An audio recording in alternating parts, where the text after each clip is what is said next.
What's up, my friends? Welcome to another video. I'm Stuart, and I'm here to help you get your skin and your overall health back on track. In today's video, I'm going to be covering the topic of Beyond Meats, and what I feel like doing is a nutritional comparison between the good old-fashioned original hamburger, beef, a beef patty, versus the Impossible Burger. Actually, it's the, not Impossible Burger, it's the, hold on. It's the Beyond Burger. We're comparing it to the Beyond Burger from a nutritional skin health standpoint / point of view. Here we go.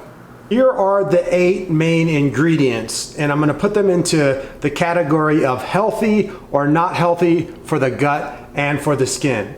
I'm gonna be very liberal here because I wanna do my best to just be neutral, but I'm gonna be liberal here with things. You'll see what I mean. So ingredient number 1 is pea protein, not healthy for skin health people. Ingredient number 2 is canola oil, not healthy. Ingredient number 3 is refined coconut oil. I'm gonna put this in the healthy category. Some people can digest and assimilate and handle coconut oil perfectly fine. Refined coconut oil though, you want virgin, raw, unprocessed, not refined.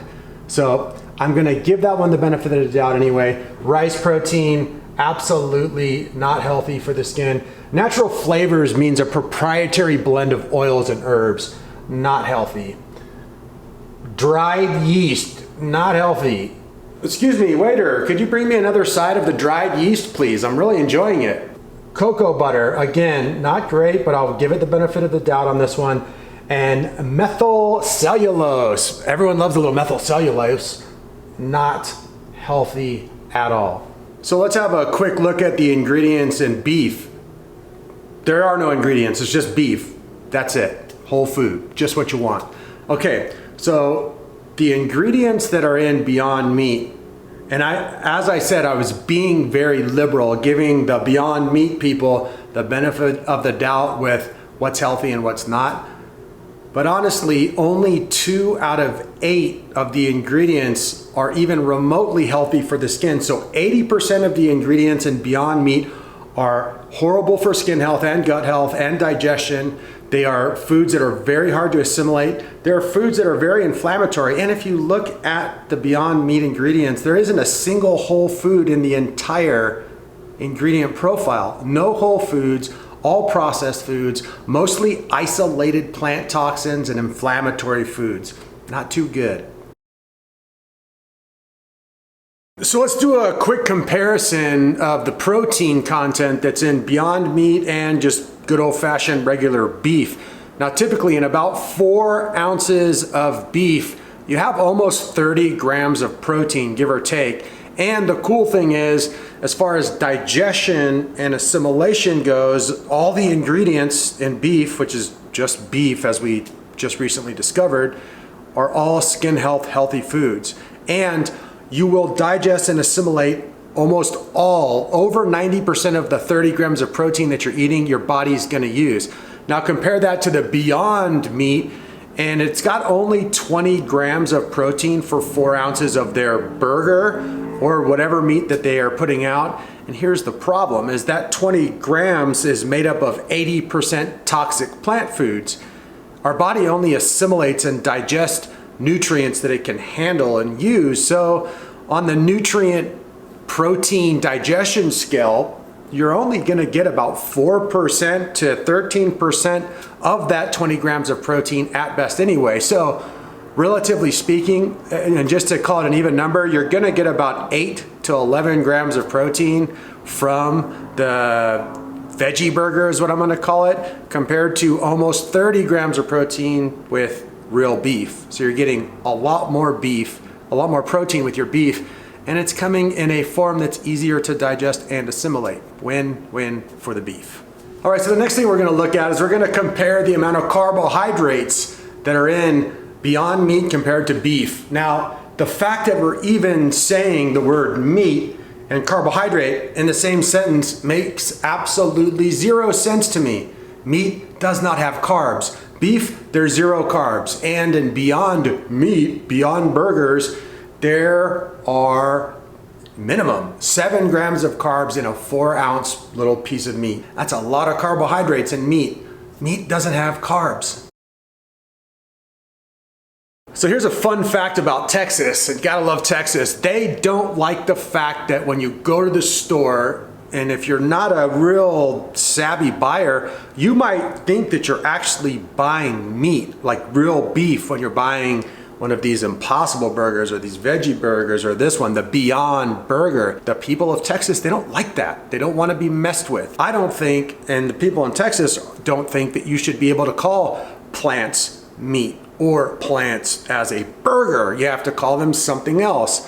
What do you guys think about that? I'd love to hear your comments down below. Should Beyond Meat even be able to be called meat? And should it be in a different section in the supermarket than actual meat?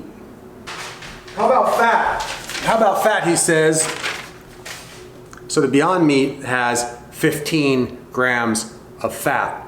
So it's got high fat, good amount of grams, and high carbs, which is the dysbiosis zone, compared to 90% lean beef has somewhere around 6.5, 7 grams of fat, and with your 80% lean, you're looking at around 9 grams of fat. So the Beyond Meat has more carbs and more fat and far less protein than regular beef. Kind of the opposite of what people are looking for. When you eat beef, the nutrient you're really looking for, besides all the amazing healthy fats and cholesterol and saturated fats and amino acids, it's the protein profile. You want as much protein, and for some people, and fat as you can get from the beef, and you don't want any carbohydrates, whereas the Beyond Meat is high in carbs, high in fat, and low in protein.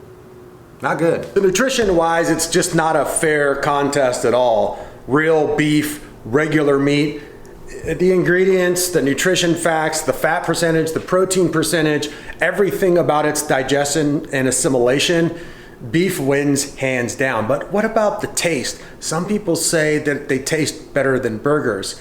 And I've had Beyond Meat, I've had Beyond Burgers, and they're not that bad tasting. They taste okay. But again, like a real burger compared to a plant burger that's mostly sugar and fat, real beef tastes absolutely amazing, especially when you eat it like a burger. So again, even the taste category, Beyond Burger is not that bad, but it doesn't really taste super delicious. And these stupid ads like the Burger King one where they're like having people eat burgers and they're like, oh, this tastes exactly, give me a freaking break. It tastes nothing like a real burger. Texture is off, taste is off, nothing is even close. So in my humble opinion and experience, Beyond Meat is an absolute waste of money, waste of time. It's bad for all areas of your skin health, your digestion, your hormones, your gut biome. It's something that I would skip altogether. As you can see, I'm not a fan of any processed foods.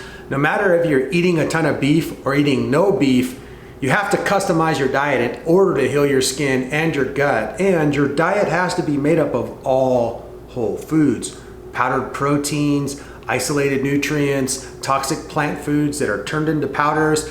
These foods are the ones that you want to avoid, not eat. And that's going to do it for me today, guys. Thanks so much for watching today's video. If you're not already on the team, a part of the squad, the Skin Health Community Squad, make sure to hit the subscribe button. Turn your notifications bell on.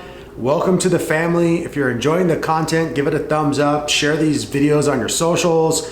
Let's get the word out that every single one of us, including all of you guys out there, can have perfectly healthy, totally beautiful skin. Clear, beautiful skin. It takes some time. It takes some processing. It takes a little hard work, but naturally you can do this 100%.